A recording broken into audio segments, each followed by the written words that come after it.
जय Jinendra. All India Jain Kataria foundation के इस यूट्यूब चैनल में आपका स्वागत है। आज हमारे साथ जुड़े हैं दो नौजवान, टैलेंटेड, प्रतिभाशाली दो युवक, जिन्होंने अभी रिसेंटली जो सीए का एग्जाम हुआ था उस एग्जाम को क्लियर किया, फर्स्ट अटेम्प्ट में क्लियर किया। हमारे साथ हैदराबाद से जुड़ गए हैं श्री चेतन जी, राजेंद्र जी कटारिया, और पूना से जुड़े हैं स्वप्निल जी, प्रमोद जी कटारिया। इस वीडियो का मेन ऑब्जेक्टिव यह है कि इन दोनों टैलेंटेड युवकों ने कैसे सीए की एग्जाम क्लियर किया, क्या प्रिपरेशंस की उन्होंने, किस और उनका क्या एडवाइस है जो यंगस्टर है, जो सीए करने वाले हैं, उनके लिए क्या एडवाइस है, इसके बारे में चर्चा करेंगे। तो मैं शुरुआत करूंगा हमारे स्वप्निल जी, जो कि पुणे में ही बेस्ड है, पुणे में रहते हैं। इनके father Shri Pramod ji Kataria basically Jamkhed, Ahmednagar district के रहने वाले हैं। आज से लगभग 25-30 साल पहले वो खुद पुणे में आए थे सीए करने के लिए, लेकिन शायद किसी कारण से वो सीए नहीं कर पाए। लेकिन ये एक बहुत ही अचीवमेंट की बात है, बहुत ही एक गर्व की बात है कि उनके तीनों बच्चे सीए हो चुके हैं। उन स्वप्निल की जो दो बहनें हैं, तेजल और एक स्नेहल करके जो है, दोनों सीए सीएस हैं। दोनों ने पिछले 2-3 साल के अंदर दोनों ने ये सीए सीएस कंप्लीट किया है, और इस बार स्वप्निल ने सीए की परीक्षा पास की है। तो सबसे पहले तो मैं आप दोनों को all India Jain Kataria foundation की तरफ से बहुत बहुत बधाई देना चाहता हूं इस अचीवमेंट के लिए। हमारी तरफ से शुभकामनाएं, और आपका भविष्य उज्जवल हो, यह हम चाहेंगे। तो मैं शुरुआत करूंगा स्वप्निल से। स्वप्निल, आपका इस यूट्यूब चैनल में स्वागत है और आपको बहुत बहुत बधाई। तो मैं जानना चाहूंगा कि आपका जो परिवार था उसका क्या बैकग्राउंड है, आप अपने पेरेंट्स के बारे में बताइए।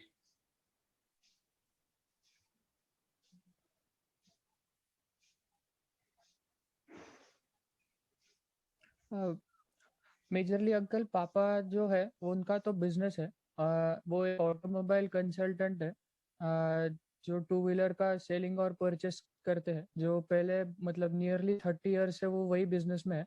वो एक्चुअली सीए करने ही आए थे, पर कुछ फैमिली प्रॉब्लम्स की वजह से उनको छोड़ना पड़ा था।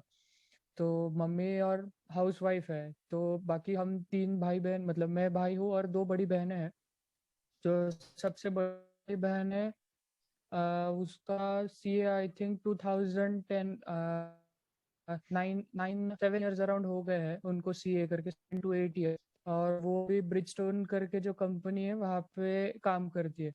और जो दूसरी बहन है उसका 3 ईयर्स हो गया है सीए कंप्लीट कर, और उसने 1 साल एक्सेंचर में जॉब किया था और अभी वो टीचिंग कर रही है। मतलब उसने अभी स्वप्निल पटनी क्लासेस के साथ टाइप किया है और अभी 12th स्टैंडर्ड का सीबीएसई का इकोनॉमिक्स पढ़ा रही है, और अभी सीएस पढ़ाना भी स्टार्ट करने वाली।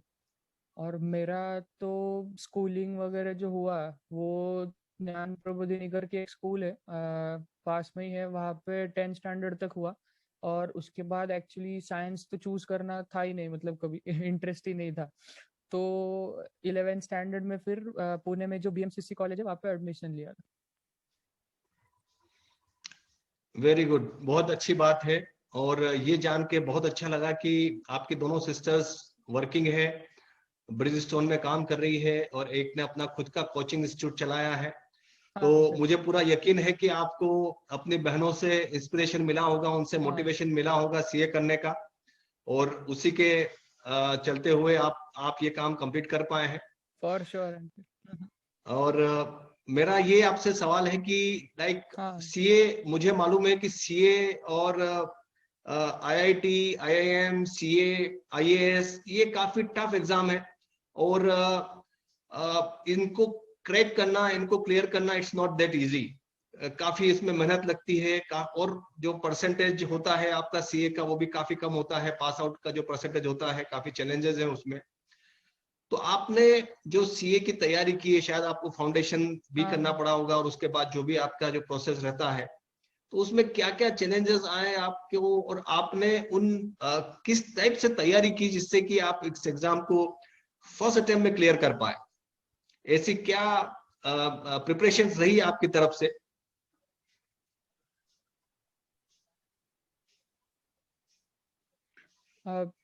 फर्स्ट ऑफ ऑल अंकल के 12th स्टैंडर्ड के साथ ही मैंने फर्स्ट लेवल का प्रिपरेशन स्टार्ट कर दिया था। जो सीपीटी करके था, अब सीए फाउंडेशन हुआ है, जब मैंने दिया था तब सीपीटी था, तो 200 मार्क्स का एग्जाम था।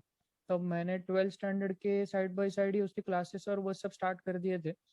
और अराउंड जून 2016 में मेरा अटेम्प्ट, तो वो एमसीक्यू बेस्ड था, तो क्लासेस वगैरह करके पढ़ी गई थी, तो वो एग्जाम क्लियर हो गई थी। उसमें अराउंड 160 मार्क्स आए थे 200 में से, और 100 पासिंग होता है।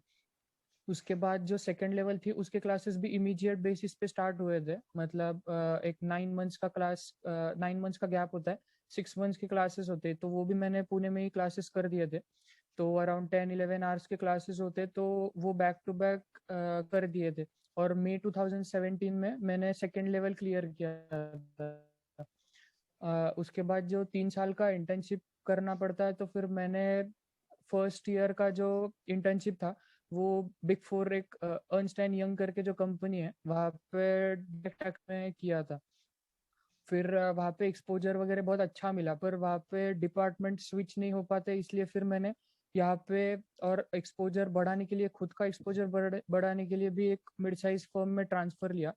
और अभी 2 साल फिर क्लासेस वगैरह भी मैनेज और कंसिस्टेंट पढ़ाई हो पाई, तो फिर मेरा एक्चुअली May 20 अटेम्प्ट था, May 2020।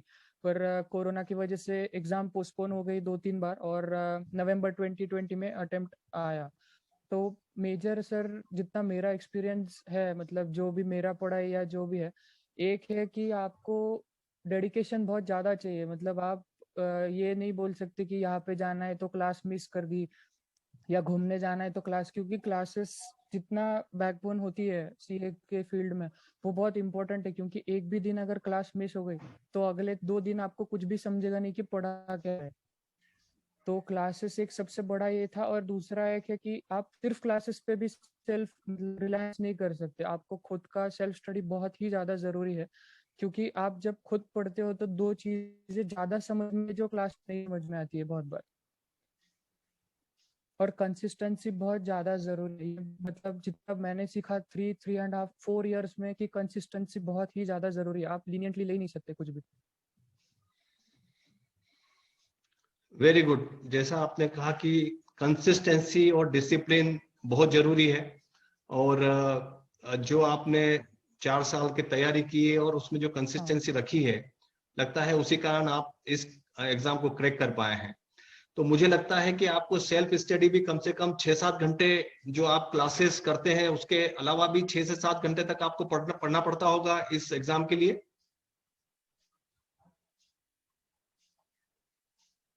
हाँ अंकल, मतलब क्लासेस मैनेज होने के बाद जो एग्जाम्स के पहले का 3 to 4 मंथ्स होता है, उसमें पूरा सेल्फ स्टडी पे ही फोकस देना ज़्यादा इम्पोर्टेंट है। क्योंकि वो टाइम पे आप खुद के नोट्स बनाना, खुद का जो भी स्टडी मटेरियल, मतलब आप रिवाइज कितनी बार करते हो सिलेबस, ये भी बहुत ज़्यादा ज़रूरी है। क्योंकि सिलेबस बहुत वास्ट है, और ऐसा भी नहीं है कि पूरा सिलेबस भी कवर हो सकता है। मतलब अगर वो करने बैठे तो बहुत टाइम भी जा सकता है। तो हार्ड, मतलब ऐसा हार्ड वर्क करने से ज्यादा ये जरूरी है कि आप कितना स्मार्टली प्रिपेयर कर रहे हो, और मतलब एनालिसिस क्या करते हो कि कौन से सब्जेक्ट्स के लिए आपको कौन से टॉपिक्स पे ज्यादा फोकस करके मार्क्स स्कोर करना है। क्योंकि कुछ टॉपिक ऐसे भी है जो बहुत ही इररेलेवेंट है, या मतलब बहुत कम टेस्ट होते हैं एग्जाम्स में भी, तो आप वो टॉपिक्स पे ज्यादा फोकस करने से बेटर है कि आपको जो पता है कि यहाँ पे स्कोरिंग चांसेस है, उस पे ज्यादा फोकस करना ज्यादा जरूरी है। बिल्कुल ठीक कहा आपने। मतलब हार्ड वर्क तो है ही, लेकिन उसके साथ साथ आपको स्मार्टली भी वर्क करना होगा। आपको देखना होगा कि कहाँ पे आप स्मार्ट। फोकस करेंगे और कहाँ अपने रिसोर्सेज का बेस्ट आप यूटिलाइजेशन करेंगे। That is more important I think. Yes yes uncle, smart smart work करना ज्यादा जरूरी है। क्योंकि पूरा सिलेबस, मतलब बुक्स इतने ज्यादा है कि आप ज्यादा बेटर है कि आप कौन सी चीजों पे फोकस करके आपके स्ट्रेंथ्स पे खेल रहे हो, वो ज्यादा जरूरी है। करेक्ट, वेरी गुड, बहुत अच्छा बात बताया आपने ये। और मेरे अंदाज से जो इस वीडियो को देखेंगे, जो जो सीए करना चाहते हैं या स्टूडेंट्स हैं, उनके लिए एक बहुत अच्छी टिप्स रहेगी ये कि उनको ये देखना है कि उनकी स्ट्रेंथ क्या है और उसके हिसाब से वो प्रिपरेशन करें।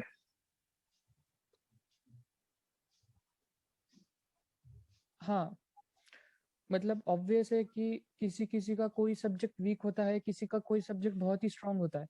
तो स्ट्रांग सब्जेक्ट्स को और स्ट्रांग कैसे करें, और वीक सब्जेक्ट्स को भी इतना बेसिक प्रिपरेशन कर दे कि आपको पता है कि आप इधर तक आया तो मैनेज कर पाओगे। वो स्ट्रेटेजिकली खेलना बहुत ही ज्यादा जरूरी है, क्योंकि आप 16 डेज का जो एग्जाम होता है वो बैक टू बैक होता है, एक दिन का गैप मिलता है खाली। So you get only 1.5 days का प्रिपरेशन टाइम। तो 1.5 डेज में आप क्या क्या प्रिपेयर करके जाते हो, उसका प्रिपरेशन पहले 4 मंथ्स में करना बहुत ज्यादा जरूरी है कि आप वो 1.5 डेज में क्या पढ़ोगे, उसके सिवाय आप एग्जाम दे ही नहीं पाओगे। करेक्ट, बिल्कुल ठीक बता रहे हैं आप। तो सीए हो गया है और आपके तो घर में अब 3 सीए हैं, तो आपका अब ऑब्जेक्टिव क्या है? आप अपनी प्रोफेशनल लाइफ में आगे क्या करना चाहते हैं? किस टाइप से आप अपना करियर बनाना चाहते हैं? कॉर्पोरेट में जाना चाहते हैं या अपना कोई काम शुरू करना चाहते हैं? एज ए कंसल्टेंट भी काम कर सकते हैं। अब तो आपके घर में ही 3 सीए हैं, तो आपका क्या प्लानिंग है? आपका फ्यूचर का क्या आपने स्ट्रेटेजी बनाई है कि किस किस डायरेक्शन में आप जाना चाहेंगे?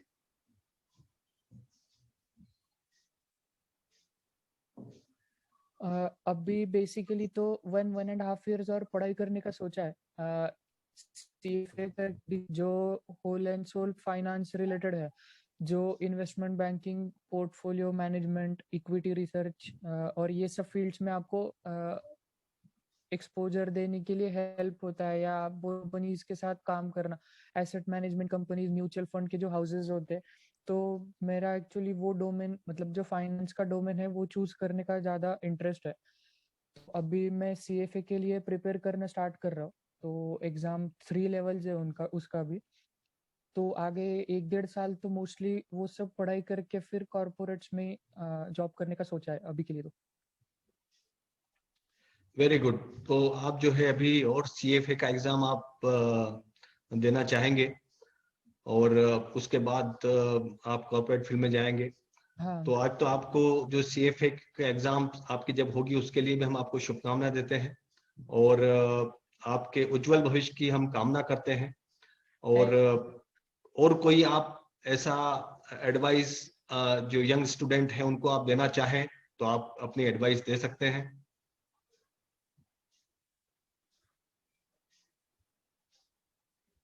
नहीं, बस एक ही बात है अंकल कि CA करना है तो कंसिस्टेंसी तो बहुत ही ज्यादा जरूरी है। मतलब अगर आप कंसिस्टेंटली सब पढ़ाई करते रहोगे, या जो लास्ट मिनट पैनिक होता है, या जो लास्ट मिनट जो प्रेशर आता है जिसकी वजह से बहुत लोग बीमार भी पड़ते हैं, या उसकी वजह से भी लोग बैकफुट पे आते हैं, तो वो सब चीजें अवॉइड करने के लिए सबसे बेस्ट ऑप्शन है कि आप कंसिस्टेंसी रखो, और आपके जो स्ट्रेंथ्स है वो शुरुआत में डिसाइड करके स्ट्रैटेजी बना के प्लान करो चीजें। क्योंकि सिलेबस एक्चुअल में बहुत ही ज्यादा है। आप जब तक प्लानिंग नहीं करोगे तब तक आपका सिलेबस कवर करना बहुत ही ज्यादा मुश्किल है। और ऐसा नहीं है कि इंस्टीट्यूट ने जो पेपर सेटिंग का जो लेवल भी अभी इंक्रीज किया है, उसकी वजह से भी ऐसा है कि आप लॉजिक्स पे बहुत स्ट्रांग होने चाहिए। मतलब आप अगर रट्टा मार के एग्जाम कर लोगे तो भी आगे कोई मतलब नहीं है वो चीज का। तो लॉजिक्स और बहुत स्ट्रांग होना बहुत जरूरी है। गुड, बहुत अच्छी बात बताई आपने स्वप्निल, और थैंक यू वेरी मच। आप इस ये चैनल से जुड़े और एक कटाया फाउंडेशन वेलकम। के साथ आपके डैडी तो जुड़े ही हुए हैं, आपके पापा तो रेगुलरली जुड़े हुए हैं, और हम ये चाहेंगे कि आप कटाया फाउंडेशन में अपना योगदान हाँ, दें। आप कैसे सपोर्ट कर सकते हैं, डायरेक्टली इनडायरेक्टली, ये बताइए आप। For sure. जैसे भी कुछ एक्टिविटीज होगा अंकल, या जैसे मेरा कुछ हो पाएगा तो फॉर श्योर मैं ये कर लूंगा।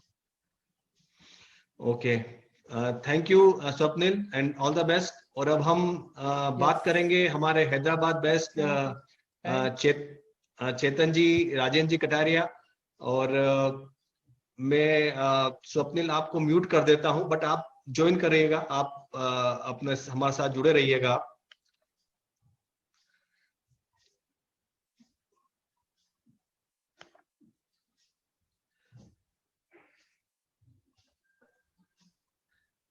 चेतन, जय जिनेन्द्र। जी जी अंकल। तो आपका भी स्वागत है, और आपने भी एग्जाम जो है बहुत ही अच्छे नंबरों से पास किया है, चार्टर्ड अकाउंटेंसी का क्लास एग्जाम। तो मेरी तरफ से और ऑल इंडिया कटारिया फाउंडेशन की तरफ से आपको बहुत बहुत शुभकामनाएं। चेतन बेसिकली हैदराबाद से है, और ये राजस्थान में, जहां तक मेरी आपके फादर से बात हुई थी, आप बिलाड़ा से हैं और काफी सालों से हैदराबाद में बेस्ड हैं। तो चेतन, मैं चाहूंगा कि आप अपनी फैमिली के बारे में बताइए, आप अपने पेरेंट्स के बारे में बताइए, अपने ब्रदर सिस्टर्स के बारे में बताइए।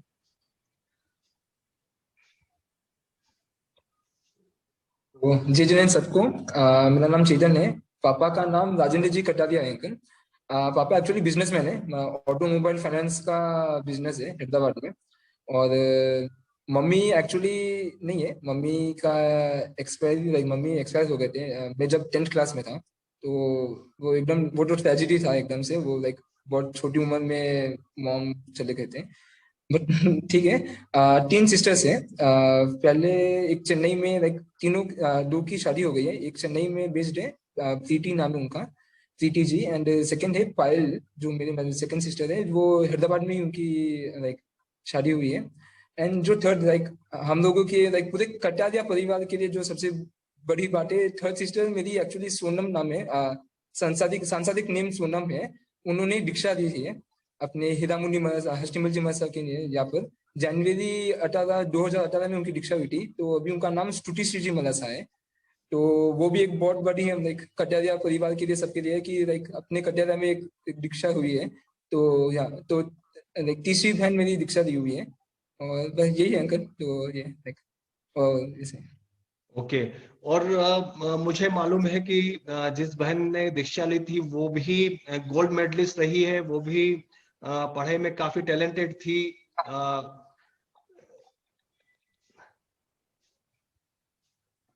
Actually like she was the like तीनों साल में, डिग्री के तीनों साल में she was the like consistently उसको 95 परसेंटेज आए हैं।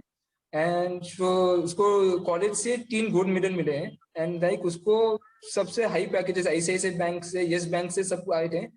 बट बोलते हैं ना, जो किस्मत में है वो ये, तो एकदम से उसने लाइक डाइवर्ट हुआ है।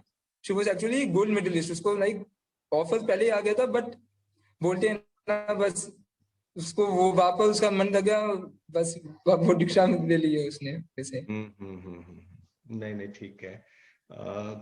तो वही है कि आप अपने स्कूलिंग के बारे में बताइए, स्कूलिंग आपका कैसा हुआ, और किस टाइप से आपने अपने सीए के एग्जाम की प्रिपरेशन की।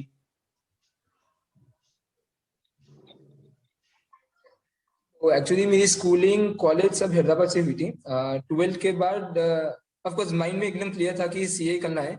तो मैंने क्या, लाइक 12th के बाद फिर हम लोगों ने क्रैश कोर्स कर दिया था। एक ग्रुप थी हमारी, तो हम 5 जनों की ग्रुप थी। तो लाइक 5 के माइंड में एक ही क्लियर था कि हमको सीए करना है। तो वो स्टार्टिंग से था, ऐसा नहीं कि क्या करेंगे, डिग्री के बाद इंजीनियरिंग करेंगे, ऐसा कुछ एकदम लाइक स्ट्रेट प्लान वाइज जाना है। तो हम लोगों ने फिर सीपीटी दिखा, सीपीटी आराम से हो गया था।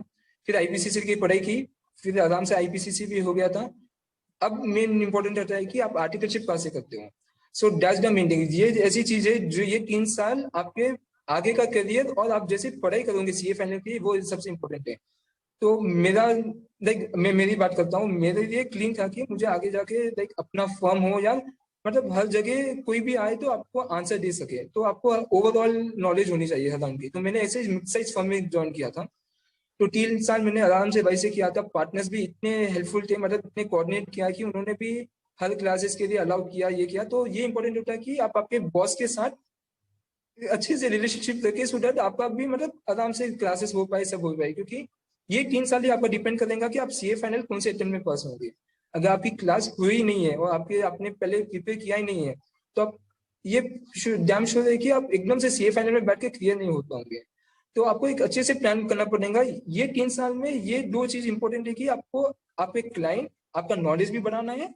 Second, at the same time आपका शेड्यूल भी होना चाहिए कि मेरी क्लास कौन से महीने में कब खत्म हो जाएंगी, कौन सी क्लास कब है, क्या कैसे प्लान करना है। फिर मैंने वही पर किया था। फिर मैंने सीए फाइनल दिया, एक ग्रुप दिया था, ग्रुप 2। मैंने पहले ग्रुप 2 दिया था, थोड़ा सा टफ रहता है, तो वो हो गया था। फिर मैंने ग्रुप 1 दिया, ऑफकोर्स कोरोना के कारण फिर वो नवंबर में हुआ था एंड अच्छे मार्क्स से लाइक, तो वही ग्रुप 1 भी हो गया है। तो बस डेडिकेशन एंड प्लानिंग इंपॉर्टेंट रहेगा। वही तो ये था मेरा प्लान रूटीन। ओके, तो दिन भर में या क्लासेस में जाने के बाद कितने टाइम आपको देना पड़ता होगा पढ़ाई में?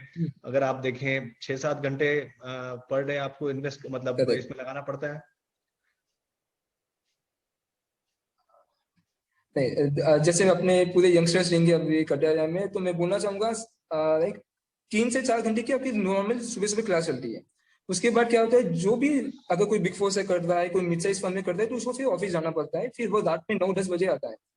तो इसमें कैसा रहता है, जब आपके ये जो 2 साल जब आप या 3 साल जो आर्टिकलशिप करते हो, उसमें आपको ये ध्यान रखना है कि आपने जो भी पढ़ा ऐसा ना हो कि आप भूल जाए। आप न्यूज़पेपर रीडिंग कीजिए, ठीक है, होमवर्क नहीं होता है या पढ़ाई नहीं होती है, पर ये याद रखना है कि आपको कॉन्सेप्ट नहीं भूलना चाहिए।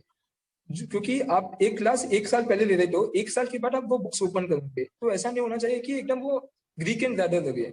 आपको कॉन्सेप्ट याद होना चाहिए। आपको कॉन्सेप्ट याद होगा तो आप आराम से पढ़ पाओगे। एंड जो आप बोल रहे थे 6-7 आवर्स, मतलब अगर सही में बोले तो बहुत कम देगा, वो पॉसिबल नहीं देगा आपको। मिनिमम मैं बोलता हूँ, जब आपको छुट्टी मिल जाती है, हॉलीडेज मिल जाती है ऑफिस से, 4 महीने आपको सब भूल जाना पड़ेगा। तो आप लाइक 4 महीने आप सोसाइटी से दूर ले जाओ, घर वालों से सब दूर ले जाओ, फिर सोसाइटी आपको नए नजरिए से देखेंगी। 4 महीने तो आपको स्टार्टिंग 10 घंटे, फिर तीसरे महीने 10 घंटे, 11 घंटे, जो लास्ट के 2 महीने उसमें आपको 11-11 घंटे तो पढ़ना ही पड़ेगा। क्योंकि सबको मालूम है कोर्स ऐसा है कि आपको सब चीज कवर करना पड़ेगा। तो मिनिमम, मैं मिनिमम बोल रहा हूँ, मिनिमम 10 आवर्स तो आपको पकड़ना चलेगा। क्योंकि आप 10 घंटे सोचोगे तो इफेक्टिवली आप 8 घंटे पढ़ोगे। तो आप मिनिमम ही सोचे कि मुझे 12 घंटे पढ़ना है, तो आपका इफेक्टिवली 10 घंटे होगा। तो ये तो मतलब 10 घंटे तो आपको लगाना पड़ेगा। अगर कोई एकदम ही मतलब सरस्वती माता भगवान का कोई अच्छा दान दिया हुआ है तो वो तो आराम से कर पाएगा, पर 10 घंटे तो किसी को भी पढ़ना पड़ेगा। तो अच्छे से आराम से निकल जाए और अच्छे से अपने कॉन्फिडेंस से निकल जाए एग्जाम्स उसके लिए। ठीक बात है। तो मैं थोड़ा कम बोल रहा था, 6-7 घंटे बोल रहा था, तो मतलब इसको 12 घंटे तक करना पड़ेगा अपने को। आप 12 घंटे सोचोगे तो क्या होता है, इफेक्टिवली आप 10 घंटे पर आ जाओगे। बराबर अपन है, जब 10 बराबर घंटे है। सोचते तो इफेक्टिवली क्या होता है, बीच में ब्रेक हो जाते हैं। अब मैं सोचते 10 मिनट का ब्रेक वो आधे घंटे में चले जाता है। तो ये इसमें एक इंपॉर्टेंट है अंकल कि आपका प्लानिंग। अब लोग बोलते हैं कि मैंने कल का प्लान कर दिया, मैंने 1 हफ्ते का प्लान कर दिया है। मैंने जैसे पास किया, मैं वो बोलता हूँ, आपको अगर सोने से पहले आपको कल के हर एक घंटे का प्लान होना चाहिए। मैंने ऐसे किया था कि सुबह में ये टाइम से ये टाइम में ये पढ़ूंगा, फिर 1 घंटे का ब्रेक लेना चाहिए, फिर ये पढ़ूंगा। तो आपका कंसिस्टेंसी, आपका जब आपका ब्रेन प्लान हो जाएगा कि हाँ मैंने ये घंटे में ये पढ़ना है, सोने से पहले करूंगा ना, वो बहुत इफेक्टिव होता है। क्योंकि मेरे पार्टनर्स ने भी ये किया था, मेरे सीनियर्स ने किया था, वो इफेक्टिव होता है। क्योंकि कल सुबह उठते ही आपका ब्रेन प्रिपेयर हो रहा है कि हाँ ये घंटे में ये पढ़ना है। So you are well plan. तो आपको प्लान एवरी डे करना पड़ेगा। ऐसा नहीं कि 1 हफ्ते के बाद मैं ये करूंगा, वो मतलब ऊपर नीचे हो जाता है। तो you have to plan every day कि आपका कौन से दिन क्या क्या प्लान होना चाहिए, कितने घंटे पढ़ना चाहिए। करेक्ट। तो वैसे आपका तो सीए क्लियर हो गया, और जो आपके साथ में 4 और आपके फ्रेंड थे, उनका क्या हुआ? वो भी क्लियर हो गए सीए सब? हाँ अरे क्या बात है, बहुत बहुत बहुत अच्छी हाँ। बात है। तो उसमें कैसा हुआ, एक ने दोनों ग्रुप लिखा था सबका। लाइक हमारी हमारी पूरी गैंग की, लाइक हम लोग ये गैंग ये अटेम्प्ट में पूरे पास हो गए हैं। एंड सब लाइक, हाँ ऑफकोर्स हम लोगों ने ग्रुप स्टडीज नहीं की थी, हम लोगों ने सेल्फ स्टडी की थी। बट हम लोगों ने मेक श्योर किया था कि ये 5 ग्रुप आगे बढ़ते जाए। क्यों होता है, सपोज आपको कोई आउटस्टेशन ऑडिट आ जाए या आपको कोई ऑफिस में काम आ जाए, आप क्लास ना जा पाओ, तो आपका कोई 2-3 दोस्त ऐसे होने चाहिए जो आपको समझा सके। क्योंकि लास्ट में क्या है, आपकी क्लास आपको डिपेंड करती है। सेल्फ स्टडी तो है ही है, अगर क्लास जाते हो, अगर क्लास में अच्छी क्लास हो गई है तो आप तो मतलब आपको अंदर से बूस्टअप हो जाएंगे, कॉन्फिडेंस आ जाएगी मैंने क्लास कर ली। तो हमने ये पक्का लगा था कि अगर 2 डोज भी चले गए, बाकी की 3 डोज का ये है कि एवरी संडे वो पढ़ाएंगे कि कौन से चैप्टर्स मिस हुए हैं। तो ये ऑफकोर्स इसमें होता है कि हमने ग्रुप स्टडी नहीं की थी, मैं वो क्लियर कर रहा हूँ, सेल्फ स्टडी की थी, बट मेक श्योर था कि पूरे क्लासेस अच्छे से समझ सके। आपके हॉलीडेज होने से पहले आपकी पूरी क्लासेस हो जानी चाहिए, 4 महीने सिर्फ आपकी स्टडीज होनी चाहिए, बस उसी हो ज्यादा कुछ नहीं। जो यंगस्टर्स हैं, जो जिनको सीए बनना है, उनके लिए आपकी क्या एडवाइस है, आप उनके लिए क्या टिप्स देंगे?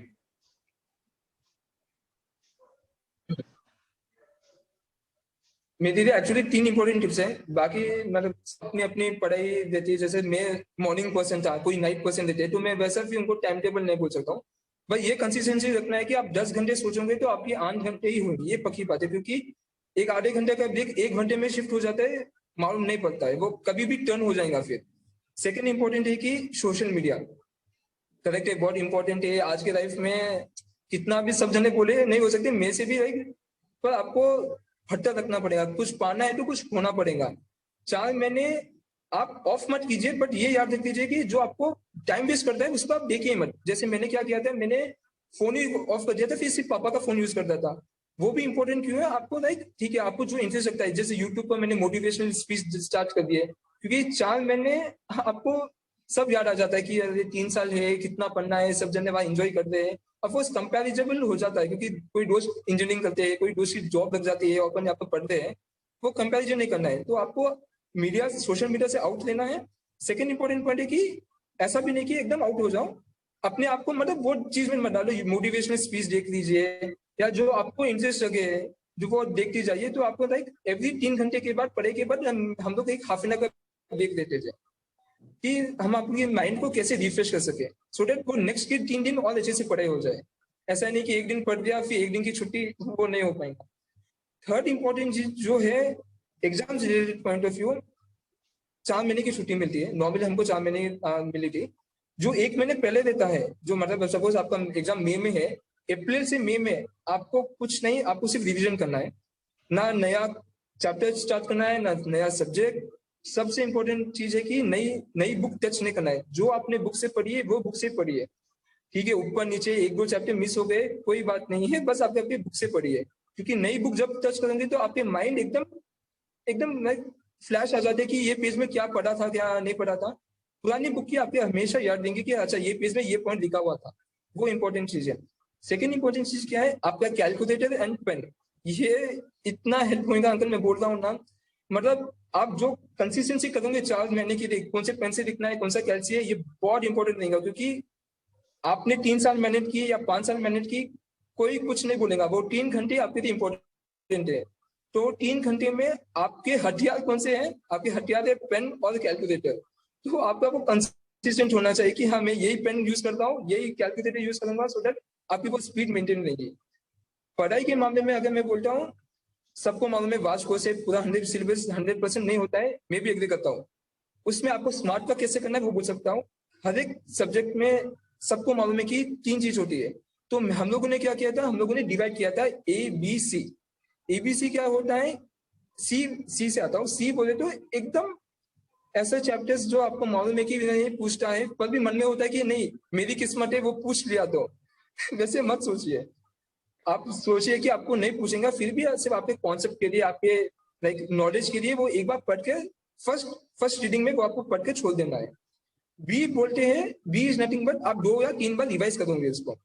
बी वाला लिंगा जो 4 महीने में आप 2 बार या 3 बार जितने भी रिवीजन करोगे, बी वालों को आप टच करोगे, ये पक्की बात है। और जो ए पॉइंट है, आप जब भी सम करोगे वापस लिख दोगे कि ये ए है, ये बी है या सी है। ए वाले ऐसे पॉइंट्स रहेंगे जो ऐसे सम जो पूरे चैप्टर्स का हमेशा हर एक सिलेबस में लेता है, कि हर एक सब्जेक्ट में देता है कि एक चैप्टर में एक सम ऐसा देता है जो पूरे पॉइंट्स कवर करते हैं। आप वो वाला ए रखोगे। जो 1.5 डेज की छुट्टी मिलती है, जो एग्जाम से पहले 1.5 डेज देते हैं अपने पे, 1.5 डेज देते हैं, उसमें आपको ए वाले टच करने हैं। इससे क्या होगा, आपका पूरा चैप्टर एक सम के अंदर कवर हो जाएगा। इससे क्या होगा, आपको बी सी आपने नहीं देखा है चलेगा, बट बी आपको याद देगा कि हाँ ये पॉइंट्स है। ए वाले पॉइंट को तो आपको पढ़ना ही है। क्योंकि मैंने मेरे दोस्तों ने भी देखा है, क्योंकि हम लोगों ने एक ग्रुप इसके लिखा था, ऑन सब्जेक्ट एक 1.5 डेज में रिवाइज करना बहुत मुश्किल हो जाता है।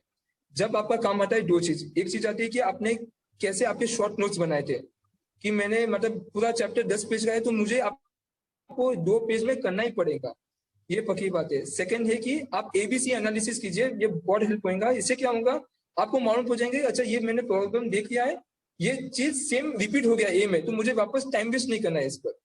तो आपका जैसा प्लान देगा, प्लान के हिसाब से जाएंगे, एबीसी के एनालिसिस में जाएंगे, तो ऑफ कोर्स मतलब हम लोगों ने ऐसे किया था। तो ये है अंकल कि आराम से सीए का ये स्ट्रैटेजी बनाएंगे तो हेल्पफुल हो जाएगा, ये बोलना चाहता हूँ। नहीं, बहुत अच्छा पॉइंट आपने बताया है, ये एबीसी एनालिसिस। और मुझे पूरा यकीन है कि जो भी जिनको भी सीए कर रहे हैं या जो सीए करना चाहते हैं उनके लिए बड़ा यूजफुल रहेगा आपने जो बताया है एबीसी एनालिसिस, और आपने जो पॉइंट्स डिस्कस किए हैं। और इसके अलावा आपका आगे फ्यूचर का क्या प्लान है? फ्यूचर में आप क्या कॉर्पोरेट में जाना चाहेंगे, या अपना कुछ कंसल्टेंसी स्टार्ट करने वाले हैं, या स्वप्निल की तरह कुछ आगे सीएएस या सीएफए की तैयारी करना है?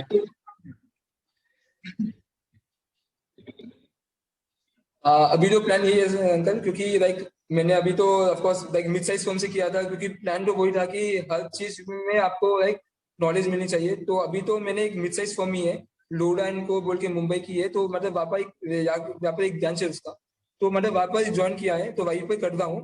क्योंकि आगे के तो यही है कि लाइक ऐसे मिड साइज फर्म में आपका अच्छे से ग्रोथ हो जाए, सो दैट आपको स्पेशलाइजेशन ना हो, ऑडिट टैक्स सब आपको मिल जाए। साथ में ऑफकोर्स पढ़ाई करने का तो है ही है, मतलब छोड़ना नहीं है। तो साथ में वही सोचा है, वही सेम ग्रुप वापस प्लान बना रही है कि एलएलबी करे या सीएस करे, तो वो तो सेकेंडरी रखा है अभी। तो बस फ्यूचर में तो यही है अंकल कि मिड साइज फर्म में तो कंटिन्यू करना है।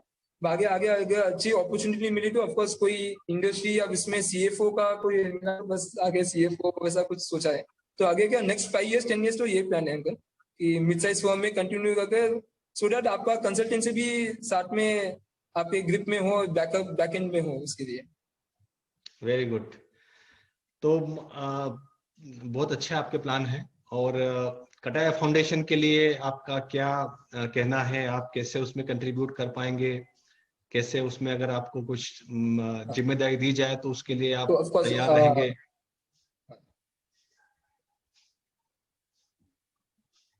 जरूर अंकल, ये तो अपने अपने लिए अच्छी रहेंगे कि कटारिया वाले सब एक साथ जुड़ जाए, कि एक प्रोफेशनल फोरम जैसा बन जाए, कि पूरी प्रोफेशनल फोरम एक हब जैसे बन जाए, जहाँ सीए हो, सीएस हो, एलएलबी हो, और मतलब जितने भी है डिजिटल मार्केटिंग हो, क्योंकि आने वाला फ्यूचर तो डिजिटल मार्केटिंग का है। तो एक प्रोफेशनल फोरम बन जाए कटारिया का, जहाँ पर लाइक पूरे यंगस्टर्स जितने भी अपने अपने प्रोफेशन में हेड हो या कोई भी प्रोफेशन में हो, सो एक वन स्टॉप विंडो हो जाएगा। किसी को भी कुछ काम चाहिए तो ये विंडो में आ जाएंगे, तो उसका होगा। उसके लिए लाइक हम, अगर मेरे से जितना हेल्प हो जाए सीए वालों के लिए, तो मैं ऑफकोर्स मैं उनको बोल सकूंगा कि कैसे प्लान करे, क्या करे। ऑफकोर्स इंस्टाग्राम पे एक मैं सोच रहा हूँ कि एक पेज भी खोल दूं, जिसमें क्या होगा, जितने भी बजट्स या जो भी नए नए नोटिफिकेशन आते हैं उसके शॉर्ट में एक एक पेज का एक नोटिफिकेशन डालते जाए, तो वो भी प्लान में है। वो भी मैं आपको बोल दूंगा वो पेज का, क्योंकि सो दैट ऑफकोर्स टाइम नहीं रहता है कि बजट कितना लंबा था, क्या क्या पॉइंट्स आए, तो सर एक शॉर्ट नोट में हो जाएंगे तो सबके लिए हेल्प हो जाएगा, और अपने समाज के लिए भी हेल्प हो जाएगा कि अरे हाँ ये पॉइंट्स लिखा हुआ था, ये अपडेट्स आए हैं, ये नए नए सेक्शन आए हैं। और जैसे ये गवर्नमेंट चल रही है तो ऑफकोर्स आपको हर एक महीने एक नए नए सेक्शन तो आने वाले हैं, तो ये हेल्प हो जाएंगी। तो ऑफकोर्स यंगस्टर्स के लिए तो यही है कि बस जुड़े रहे, मतलब आप आपका कम्युनिटी बढ़ाते जाए तो हेल्प हो जाएंगे। और ऑफकोर्स आप जैसे मेंटोर आप जैसे देंगे तो जो मतलब इतनी कोशिश कर दे और इतना अच्छा कर दे, तो ऑफकोर्स हम जैसे को भी लाइक उत्साह मिलती है कि ज्वाइन करने के लिए। तो ऑफकोर्स अंकल, तो ये तो है ही है। Thank you. बहुत अच्छा लगा चेतन और स्वप्निल आप दोनों से बात करके, और आपका विजन और आपका जो सोच है वो बहुत अच्छी है, बहुत क्लैरिटी है। और आप इस यंग एज में भी आपने इतना अच्छा अचीवमेंट किया है। तो वंस अगेन मैं आपको बहुत बहुत शुभकामनाएं देता हूँ, बहुत बहुत आपको बधाई देता हूँ थैंक यू अंकल। आपके फ्यूचर के लिए। और स्वप्निल और चेतन, आपके और आपके पेरेंट्स के लिए भी ये प्राउड मोमेंट है, और सारे कटाया फाउंडेशन के लिए प्राउड मोमेंट है ये। और आज ही मुझे एक और न्यूज आई थी कि एक आपके ही हैदराबाद की लड़की है कटारिया, वो उसने भी सीए क्लियर किया है। आई थिंक खुशबू संघवी करके नाम है उसका। Okay. हाँ हाँ हाँ, आज ही मुझे मेरे पास आया था, तो मैं उससे कांटेक्ट नहीं कर पाया, बट तो लड़कियां भी लड़कों की तरह काफी प्रोग्रेस कर रही है। So once again thank you for joining for this interview, और हम आपसे बात करते रहेंगे, मिलते रहेंगे। स्वप्निल से तो कभी भी मिल लेंगे हम, वो तो पुणे में ही है, और आपसे मिलने के लिए जरूर हमको हैदराबाद आना पड़ेगा। So thank you Swapnil and thank you Chetan. Thank you so much. Thank you thank you thank you.